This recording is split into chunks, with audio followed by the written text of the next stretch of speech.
Pour cette deuxième édition des Récré Contés, découvrez ou redécouvrez un extrait du Passe-Muraille de Marcel Aimé, publié en 1941. Vous pourrez poursuivre cette lecture en cliquant sur le lien accessible dans la description. Bonne écoute! Il y avait à Montmartre, au 3e étage du 75 bis de la rue Orchamps, un excellent homme nommé Dutilleul qui possédait le don singulier de passer à travers les murs sans en être incommodé.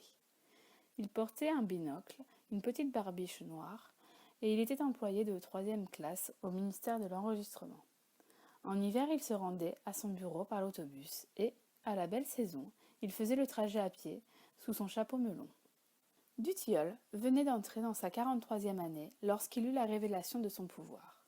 Un soir, une courte panne d'électricité, l'ayant surpris dans le vestibule de son petit appartement de célibataire, il tâtonna un moment dans les ténèbres et, le courant revenu, se trouva sur le palier du 3e étage.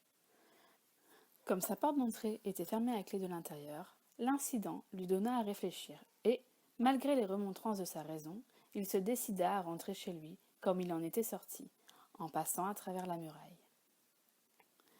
Cette étrange faculté, qui semblait ne répondre à aucune de ses aspirations, ne laissa pas de le contrarier un peu. Et le lendemain, samedi, profitant de la semaine anglaise, il alla trouver un médecin du quartier pour lui exposer son cas. Le docteur put se convaincre qu'il disait vrai, et, après un examen, découvrit la cause du mal dans un durcissement hélicoïdal de la paroi strangulaire du corps thyroïde. Il prescrivit le surmenage intensif, et, à raison de 2 cachets par an, l'absorption de poudre de pyrète tétravalente, mélange de farine de riz et d'hormones de centaure.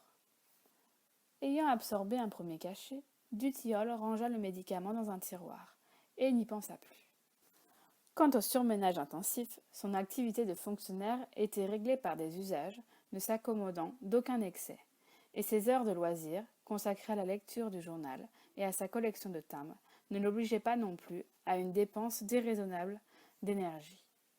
Au bout d'1 an, il avait donc gardé intacte la faculté de passer à travers les murs, mais ne l'utilisait jamais, sinon par inadvertance, étant peu curieux d'aventure et rétif aux entraînements de l'imagination. L'idée ne lui venait même pas de rentrer chez lui autrement que par la porte et après l'avoir dûment ouverte en faisant jouer la serrure. Peut-être eût-il vieilli dans la paix de ses habitudes sans avoir la tentation de mettre ses dons à l'épreuve, si un événement extraordinaire n'était pas venu soudain bouleverser son existence. Monsieur Moron, son sous-chef de bureau, appelé à d'autres fonctions, fut remplacé par un certain Monsieur l'Écuyer, qui avait la parole brève et la moustache en brosse. Dès le premier jour, le nouveau sous-chef vit de très mauvais œil que Dutilleul porta un lorgnon à chaînettes et une barbiche noire, et il affecta de le traiter comme une vieille chose gênante et un peu malpropre. Mais le plus grave était qu'il prétendit introduire dans son service des réformes d'une portée considérable et bien faites pour troubler la quiétude de son subordonné. Depuis 20 ans, Dutilleul commençait ses lettres par la formule suivante. Me reportant à notre honoré du 20e courant et pour mémoire à notre échange de lettres antérieures, j'ai l'honneur de vous informer. Formule à laquelle M. l'Écuyer entendit substituer une autre d'un tour plus américain. En réponse à votre lettre du temps, je vous informe. Dutilleul ne put s'accommoder à ces façons épistolaires.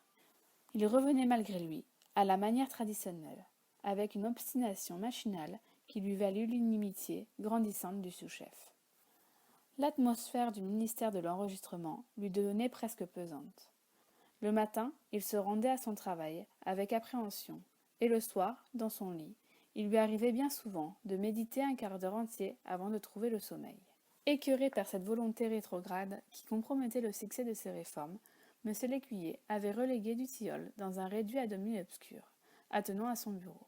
On y accédait par une porte basse et étroite, donnant sur le couloir, et portant encore en lettres capitales l'inscription « Débarras ». Dutilleul avait accepté d'un cœur résigné cette humiliation sans précédent. Mais chez lui, en lisant dans son journal le récit de quelques sanglants faits divers, il se surprenait à rêver que M. l'Écuyer était la victime.